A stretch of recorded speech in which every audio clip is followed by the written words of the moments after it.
மனிதனை இறைவன் சோதிக்கக்கூடிய சோதனைகளில் மிக முக்கியமான அடிப்படை சோதனை பயத்தை கொண்டு ஒரு மனிதனை சோதிப்பது.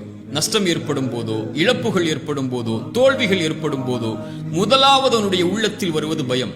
அந்த பயத்தை எதிர்கொள்ள முடியாமல் தான் அவன் பாவங்களை நோக்கி சென்று ஏதாவது ஒரு வழியில் தப்பிக்க வேண்டும் என்று முயன்று அவன் தன்னை நஷ்டத்தில் ஆட்படுத்திக் கொள்கிறான். மீண்டும் இறைத்தூதர் ஸல்லல்லாஹு அலைஹி வஸல்லம் சொன்னார்கள், ஷைத்தான் 3 வழிகளில் இறை நம்பிக்கை கொண்டவனை பயமுறுத்துவான். இறை மார்க்கத்தை ஏற்றுக்கொள்ளும் போது வந்து சொல்லுவான், தந்தையின் மார்க்கத்தை விட்டு முன்னோர்களின் வழியை விட்டு செல்கிறாய் என்று பயமுறுத்துவான். இறைவனுடைய வழியில் இறைவனை வணங்கக்கூடிய மக்கள் இருக்கக்கூடிய ஊரை நோக்கி ஹிஜ்ரத்தை மேற்கொள்ளும் போது வந்து சொல்லுவான், உன் ஊரை விட்டு செல்வத்தை விட்டு பிரிந்து செல்கிறாயா என்று பயமுறுத்துவான். 3வது இறை வழியில் போராடச் செல்லும் போது வந்து சொல்லுவான், இதில் உயிரிழப்புகள் ஏற்படும், உன் மனைவியை பிரியக்கூடிய நிலை ஏற்படும் என்று பயமுறுத்துவான். இந்த 3 பயத்தையும் உடைத்தெறிந்து யார் இறை வழியில் போராடி மரணிக்கிறாரோ அவருக்கு சொர்க்கத்தை இறைவன் கட்டாயமாக்குகிறான் என்று இறைத்தூதர் ஸல்லல்லாஹு அலைஹி வஸல்லம் சொன்னார்கள். சோதனைகளின் போது, கஷ்டங்களின் போது, இருள்களின் போது ஏற்படக்கூடிய பயம்தான் ஒரு மனிதனை நிலை தடுமாறச் செய்கிறது.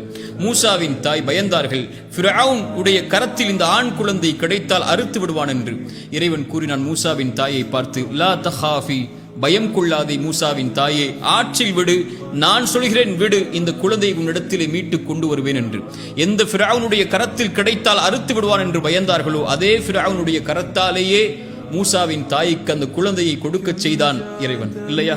ரசூலுல்லாஹி ஸல்லல்லாஹு அலைஹி வஸல்லமை பற்றி இறைமறை சொல்கிறது, எதிரிகள் எல்லாம் உங்களுக்கு எதிராக ஒன்று திரண்டு இருக்கிறார்கள், அவர்களை பயந்து கொள்ளுங்கள் என்று சொன்னால் அவர்கள் சொல்லக்கூடிய ஒரே வார்த்தை காலு ஹஸ்புனல்லாஹ், இறைவன் ஒருவன் எங்களுக்கு போதுமானவன் என்று. மூசா ஹாரூன் ஃபிரௌனிடத்தில் இறைமறை செய்திகளை எடுத்துச் செல்ல பயந்தார்கள்.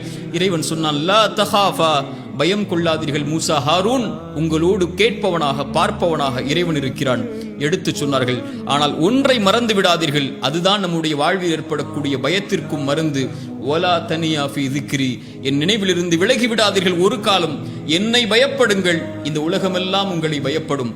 என்னை பயப்படாமல் உலக காரியங்களையும் வஸ்துக்களையும் எதிர்காலத்தையும் நஷ்டங்களையும் இழப்புகளையும் பயந்து கொண்டிருந்தால், என்னை மறந்து விட்டால் உங்களுடைய வாழ்வு முழுக்க இருளாலேயே சூடப்படும்.